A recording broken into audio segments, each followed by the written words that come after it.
My name is Dave Letterbox. I'm an instructor with Cindy Bishop Worldwide and the host of this webinar today, but it is my extreme pleasure to be able to have Barry Robinson with us.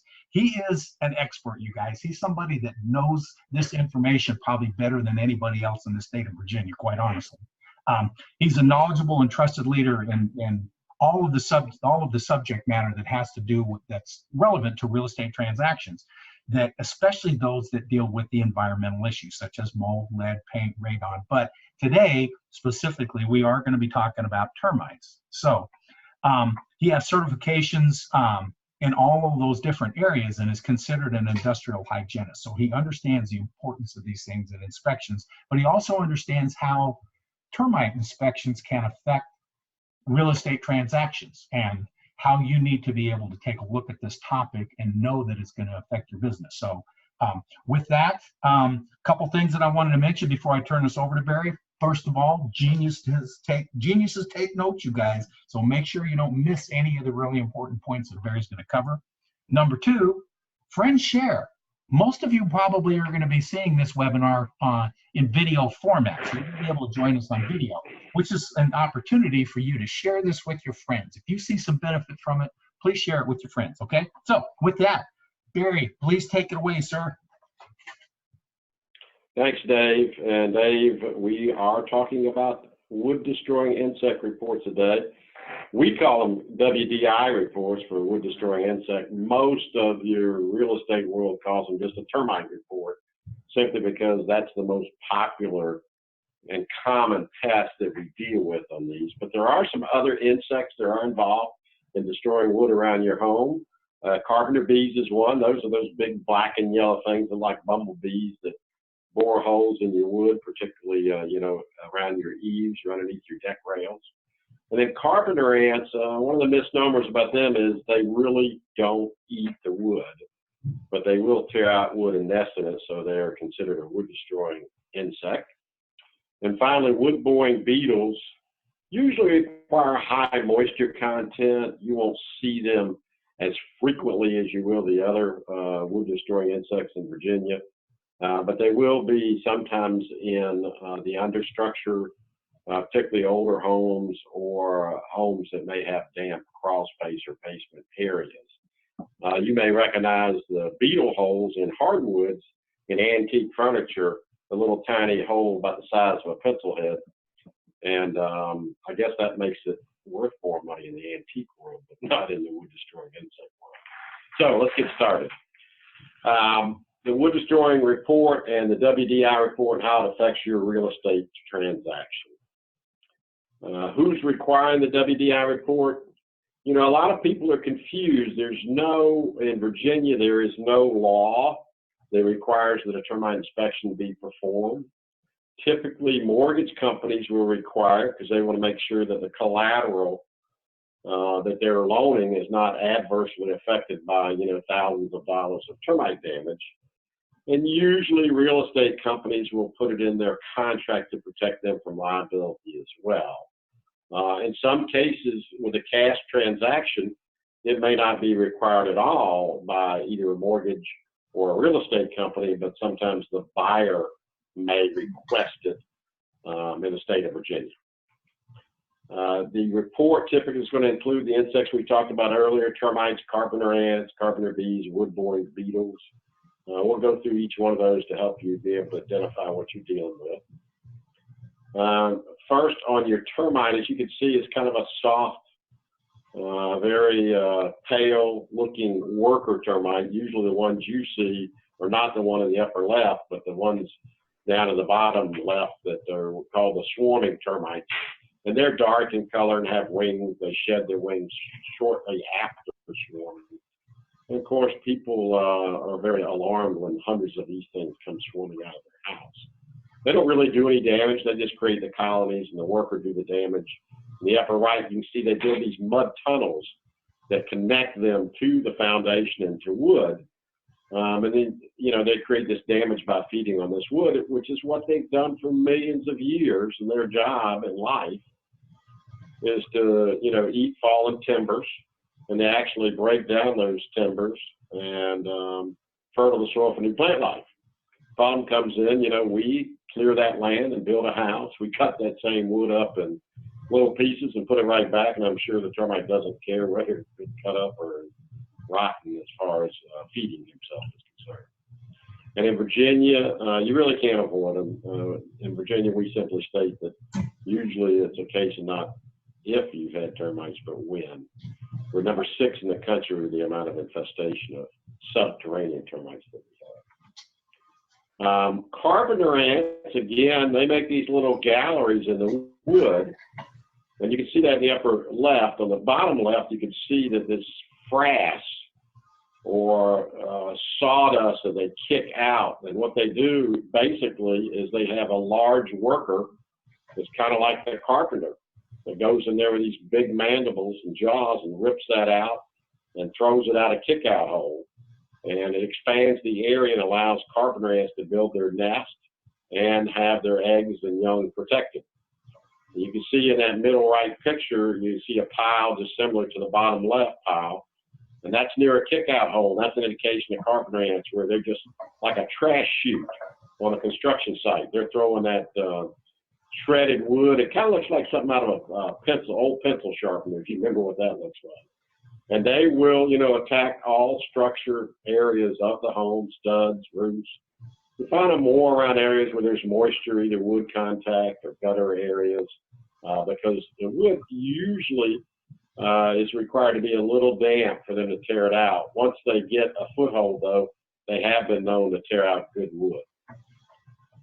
Carpenter bees, again, the big black and yellow bumblebees that are very threatening to you. The reality is solitary nesting bees rarely sting you. The female has the ability to, but you'd almost have to step on her or grab her in your hand. She will not aggressively come after you. The male carpenter bee, while he will swoop at you around that hole and protect the nest, he doesn't even have a stinger. They make these 5/8" hole with a pile of fresh cut sawdust below it. Looks perfect. They go in there and lay these eggs that turn into larvae. They make numerous trips back and forth with pollen to feed them. And sometimes you'll see yellow stains around those holes, and of course the pile of sawdust underneath the hole. The other thing that looks a little bit like a carpenter bee hole, but it's not as perfectly round, are your wood-boring beetles, and they come in different sizes and different types. There's a powder post beetle that usually comes in 3 different varieties of antibiotic, licted, and bostrichid. And they usually are smaller holes, like I said before, like pencil size hole. Then you have the other big wood borers that have the big oval hole. And the telltale signs of them, not only the holes, are the fresh cut powder or dust, which is where they've exited the wood that's coming out of it. It's a little different than the carpenter ant, because the carpenter ant wood is going to be dirty and wet, whereas the wood-boring beetle will be very clean. And the old house borer is just a larger version, like you saw some of those bigger holes in the previous slide. And again, the larva stage feeds on the wood, and this is how they damage that wood. And then they exit the wood and create this hole and a string of powder as they come out. So all kind of names we call this thing again, the WDI insect termite report, pest inspection. Basically, it is a wood-destroying insect inspection report. And we're going to go through each section of the report so you can understand how it's supposed to be filled out and what the different choices that the inspector makes when filling it out really mean. So you have a general information section, and basically that's just going to identify the property and any buildings on the property, the date of inspection, and that type thing. And this form right here is an MPMA 33 form. It's a standard form used in all of your transactions and typically is required by FHA or VA. There are some states that have separate forms other than the federal form, but Virginia is not one of them. So this section 1, again, the inspecting company's information, the business license number, the date of the inspection. And sometimes mortgage companies want it within 30 days. That's pretty typical of closing. Some as many as 90 days. Our reports typically are good for 90 days. but it really depends on what the mortgage requirement is. Again, the address of the property, and that should also include, as it's indicated here, structures inspected. So if there's a detached garage or an outbuilding, any of those things should be listed. If they're on the mortgage, typically they want them inspected. There's a place for inspector's name and signature, and one thing you see missing here is a license number. And in the state of Virginia, termite inspectors are not required to be licensed. There's a volunteer certification program, and if you look at the front slide, you saw that I'm WDI certified.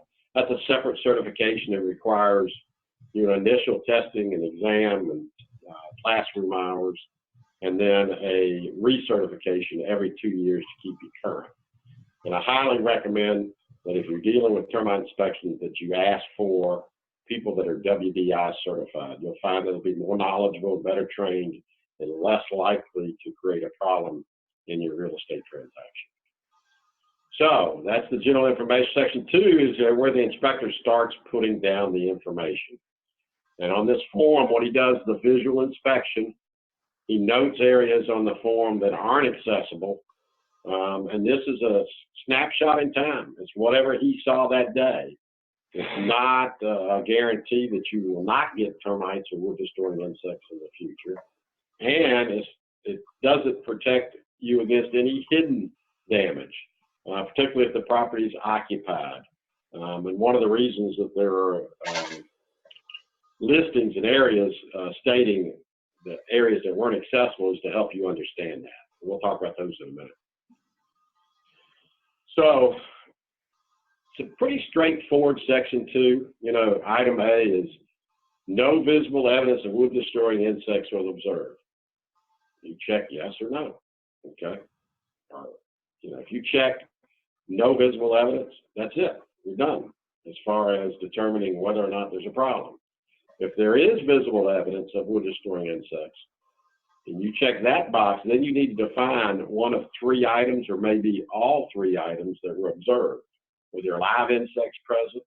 Were there dead insects? Were there insect parts? Was there frass? Frass is like the debris that comes out from the Carpenter Ant or the powder post beetle. It's the sawdust, whether it's dirty from the Carpenter Ant or clean from the beetle, powder post beetle. Exit holes, staining. Sometimes when they exit the hole, you'll see, and fungus grows in it, there'll be some staining. And then visible damage. So if you've got damage there, that must be recorded. If you've indicated that item B is checked, then a description and location must be stated. So if you say there is visible damage, you have to record that visible damage is in the door frame of the patio door at the left rear of the structure. Okay, or the window frame and the right front bedroom. So there should be, and you have to define what insects do in the damage. So it'd be subterranean termite infestation and damage present in the right front bedroom window frame. And that's important. It's a good idea, and a lot of companies will take pictures so that can accurately be reported if that's the case. Section 2, findings continued. It goes on to tell you that this is not a structural damage report. If box B is checked, it should be understood that there may be some degree of damage, including hidden damage, that may be present. Questions come up about the damage and the extent of it. You really either need a qualified professional structural engineer or a Class A contractor to assess and determine the need for repairs. That's not part of a termite inspector's training to assess structural or the extent of damage, just to indicate that it exists. And then finally, recommendations as far as treatment. If there is visible evidence of previous treatment, then that should be indicated and it should be described. A lot of times outside slabs, in order to perform a liquid treatment, they're drilled and materials injected beneath the slabs get adjacent to the house to keep termites from entering in those areas. So you would see, you know, drill holes about a ½ inch in diameter and maybe some patches from the new concrete. The other way termites are controlled is with termite baiting systems.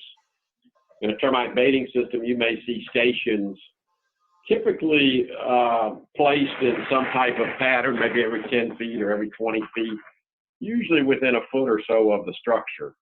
And if those are there, the inspector is obligated to indicate that there is evidence of previous treatment, whether it be the drill marks of a liquid treatment or the bait stations. The inspector and or company cannot use this report as a tool to simply sell a termite treatment. They must report accurately or be in jeopardy of penalty by VDAX. And VDAX is the Virginia Department of Agriculture and Consumer Services that actually regulates the pest control industry and the termite inspections. So if you have an infestation and you recommend treatment, you indicate it here. Of course, if there is no infestation, you indicate no treatment recommended. Or you may recommend that they refer it to the warranty company if there's evidence of previous treatment for the seller to determine when that was done and what current warranty is in effect. Not the termite inspector's job to determine that. The seller has to make that available. A lot of times nobody reads the second page, or in some case the back of the form, about recommendations. Under recommendations, if there's been a liquid treatment applied within the past 5 years, and it states right on the form, and proof of that liquid treatment can be provided, and typically a liquid treatment has to be environmentally friendly now, so it breaks down and it's designed that way. So typically they're good for about 5 years. But if there's been a previous treatment within 5 years and it looks like the damage is not, or activity is not current, then you can supply this information to the mortgage company and they may accept that as proof that it's old damage and it has been appropriately treated. If there are no signs of any treatment or paperwork or documentation that it was done within the last 5 years, then the termite inspector may recommend that the treatment be done. It's not the inspector's job to judge how the work was done or when it was done by the other company. It's simply his job to determine whether or not there's current activity and whether or not there's any proof from the seller that that treatment was performed in the last 5 years as far as a liquid is concerned, or it's currently under warranty, either under an active baiting program or a recent termite treatment, and the warranty is transferable to the new owner. Now, the NPA 33 form is not designed to require treatment, or the inspector's not supposed to require treatment. What's supposed to happen is the inspector's supposed to inspect the property and determine if there is activity in, on, or under the structure. So if termites are in the structure, obviously that's a problem. If they're on the outside foundation or the inside foundation, then they're on the structure, that's a problem. If they're under the crawl space, then they're under the structure, and that's a problem. If they are outside the structure, in mulch and not touching the foundation, or in a fence or an outbuilding that's not part of the real estate transaction, then the house, and the answer to whether or not the property is infested and whether or not there's visible evidence would be no. Under comments, you can certainly make any comments you want that there were termites in the landscape timbers, you know, the mulch, but not touching the house, okay? As far as the NPMA 33 form is concerned, with termites, they must be in, on, or under the structure. Who requires treatment? You know, that can be any number of people. Might be the real estate listing agreement that designated that there'd be a termite inspection and the seller's responsible for treatment. Might be a mortgage requirement to protect their collateral, like we talked about before. Might be an underwriter for FHA, VA, or HUD that requires it. The buyer may want it. You know, any number of situations. There's no federal or state regulations in Virginia requiring it, and there's no typically municipal ordinance in Virginia that requires it. But you know, typically when there are termites involved,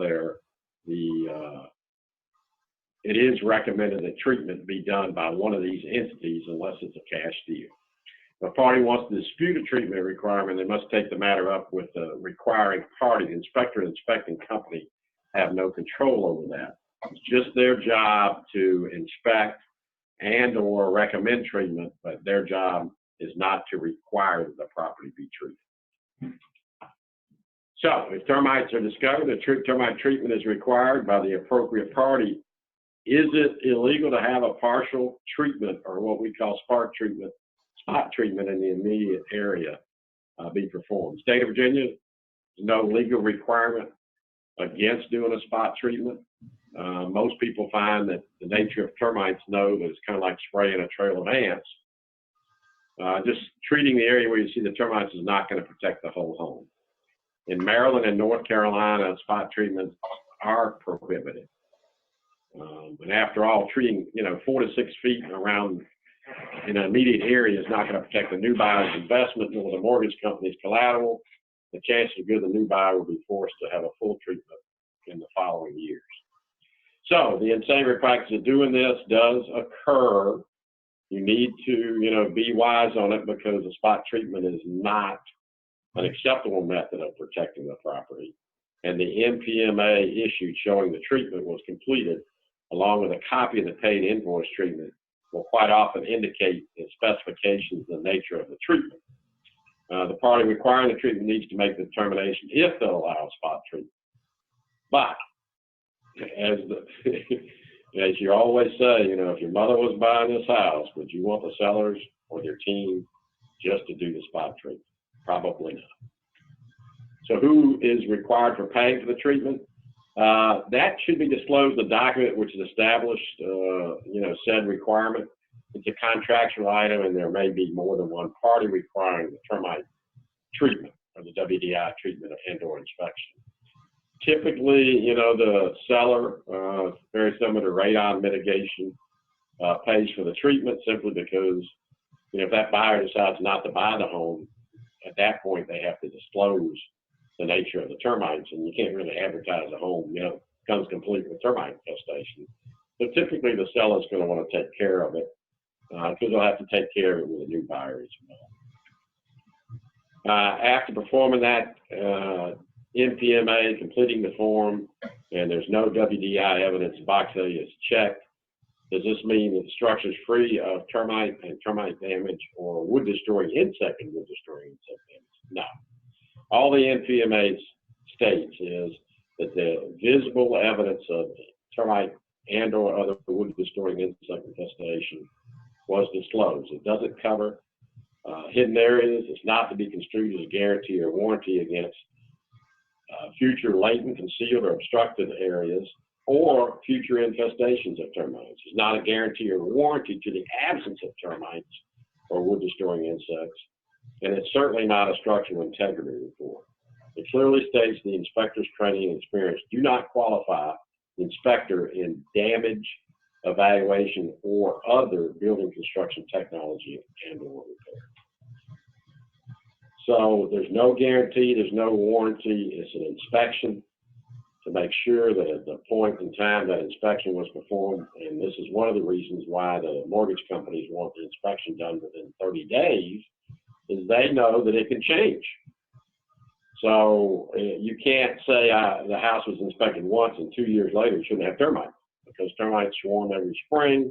They can reinfest the original home, the neighbor's home, or whoever. They don't really read addresses or care. If they infest a structure and it's been treated for termites or a structure where a baiting system in place, can they be reinfested? Yes. A liquid treatment for termites is a soil treatment that's put in the ground. A lot of times there's obstructions there. However, because it's usually the best form of continuous barrier, it's typically more effective than a baiting system. We mentioned before that the bait stations are placed usually at intervals of either 10 or 20 feet. So there's no real assurance that the termites will not find the house before they find the bait stations. So there's no perfect termite treatment. They are very prevalent in Virginia. So providing a termite inspection and maybe protecting the home against treatment is a good idea. New construction does require that termites and termite control be applied at that point in Virginia, and that tells you something about the nature of the termites here. So if you disagree with the inspector's finding, you can get a second opinion inspection, but you should legally, attach the original inspection report, okay? That copy should be there, so otherwise you're failing to disclose something. If the termite inspector finds evidence, the seller may just simply repair or paint over the area or remove the infested wood and call a different company. And that's not acceptable. It's an unethical practice, and it should be reported to the Virginia Department of Agriculture and Consumer Services that regulates pest control companies and pest control these type of inspections. So who keeps the original copy? Typically the inspecting company does, so there's no alterations. And usually this form can be faxed or emailed, and that's acceptable. Wood destroying insects can infest a structure at any time. Wood destroying insect treatment is neither an exact science or permanent control measures. Wood destroying insects can survive in a structure following treatment and reinfestation occur at any time. This is why homeowners should have their homes inspected every year. A warranty is offered.